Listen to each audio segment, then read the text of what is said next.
Comencemos con los paraísos fiscales.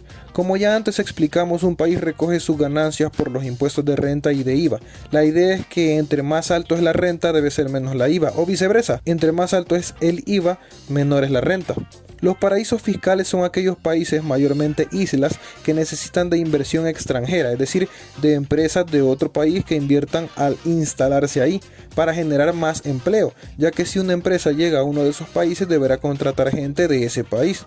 Para atraer estas empresas hacen que el impuesto de la renta sea absurdo, es decir, si la media del impuesto es de 30%, en estos países fiscales el impuesto puede ser hasta de 3%, 1% y en casos extremos como Islas Caimán es de 0%, o sea, no cobran renta. La tesis es que entre menos impuestos hay, más empresas llegarán para no pagar impuestos en sus países y más empleos van a generar dentro del paraíso fiscal. Eso quiere decir de que la gente tendrá mucho dinero y podrán cobrar mucho más el IVA, es decir, todo lo que se compra en ese país deberá ser más caro que en otros. Y es así como el país se sostiene. Y como básicamente el impuesto es nulo, por eso se le llama paraíso fiscal, ya que el régimen tributario que viene de la fiscalía es ridículo, es inofensivo. Por esto existen las offshore o conocidas como empresas fantasma. Digamos que una empresa multimillonaria tiene sedes en 50 países. Entonces lo que hace es que una de esas sedes se construye en un paraíso fiscal.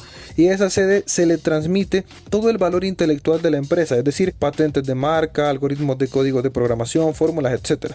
Entonces lo que hace esta sede es que les cobra a todas las empresas por usar estas patentes intelectuales. Y la empresa dice, bueno, todas ustedes me deben el 100% de sus ganancias. Y claro, es algo totalmente legal, así que todo el dinero se va al paraíso fiscal. Allá sacan las utilidades y se ahorran millones de impuestos. Por supuesto, para hacer esto se necesita dinero, por ello lo hacen las grandes multinacionales.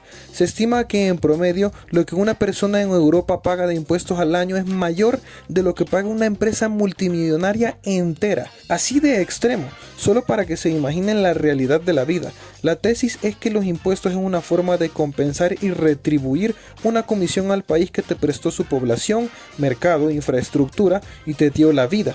Al evadir los impuestos, muchos países son afectados, principalmente los de tercer mundo. ¿Y por qué los políticos no combaten o hacen leyes para evitar esto? Por la corrupción, pues ellos son los mismos dueños de muchas empresas. La corrupción política sirve de muchas formas. La más común es pedir un préstamo, donación o usar el dinero del pueblo para participar en algún proyecto. Digamos $1.000.000 para construir un puente. Los políticos solo usan $500.000. Y el resto se lo quedan ellos. Lo que hacen es que obviamente ese dinero lo tuvieron que usar en, por ejemplo, contratar a una constructora para que hiciera el puente. Entonces solamente inflan el precio haciendo como que la constructora les cobró el millón entero. Y usualmente esto funciona porque en sí el dueño de la constructora es uno de los políticos implicados. Entonces maquillan todo a la perfección. Y encima las ganancias las mandan a un paraíso fiscal. No, si el negocio es redondo, engañan totalmente a la Contraloría, siendo la disciplina que se encarga de revisar la contaduría política.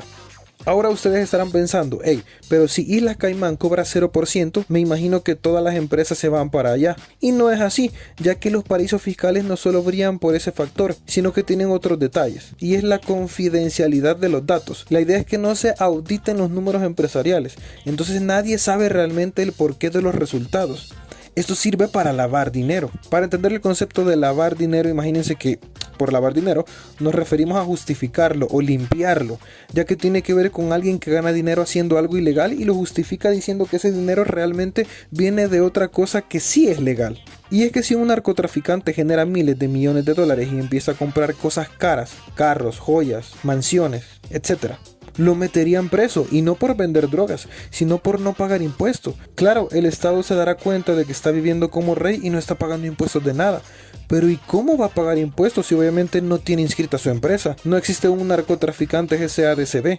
Así que para evitar estos problemas, lo que se hace es crear otra empresa falsa y hacer como que esa sí genera los millones. Uno de los mejores comodines son los casinos. De esta manera, aunque el casino genere $1 al mes, por ejemplo, la persona solo maquilla los números para decir que generó $12.000 millones. Y como nadie nunca maquillaría nada para perjudicarse a uno mismo y pagar más impuestos, pues el Estado les cree. Claro, al Estado lo único que le importa es que paguen. Y de esta manera ya lavó el dinero, lo limpió. Lo que viene de las drogas ahora dice que viene del casino. Ahora, lavar dinero es más fácil en un paraíso fiscal porque como todo es confidencial y no hay un porqué de las ganancias, solo ponen, sin justificación, que generan tal cantidad de lo que sea, aunque la persona realmente se dedique a lo más vil. Ya no solo narcotráfico, sino por ejemplo proxenetismo, secuestrar mujeres y prostituirlas. Así es, señores, el mundo es cruel. Como el paraíso fiscal oculta y protege los datos, es muy difícil detectarlos. Además, muchos lo que hacen es que se mandan todo a un paraíso fiscal y luego esa sede debe mandar todo a otro paraíso y así se rolan entre diferentes paraísos fiscales para que detectar los datos sea aún más difícil y casi imposible y no descubran lo asqueroso que están haciendo. Por esto fue lo del famoso caso de Panama Papers, ya que Panamá es un paraíso fiscal y en algún momento reveló ciertos datos que perjudicó a muchos políticos implicados en empresas, evasión de impuestos, etc. Y es que hay que recalcar algo, un paraíso fiscal no nace por malas intenciones, es solamente un tipo de país que necesita generar ganancias de otras maneras diferentes a los demás países.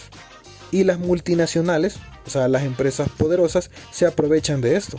Y encima hay muchas empresas que cuando las descubren o empiezan a tener problemas tributarios, o sea de impuestos, lo resuelven declarándose en bancarrota.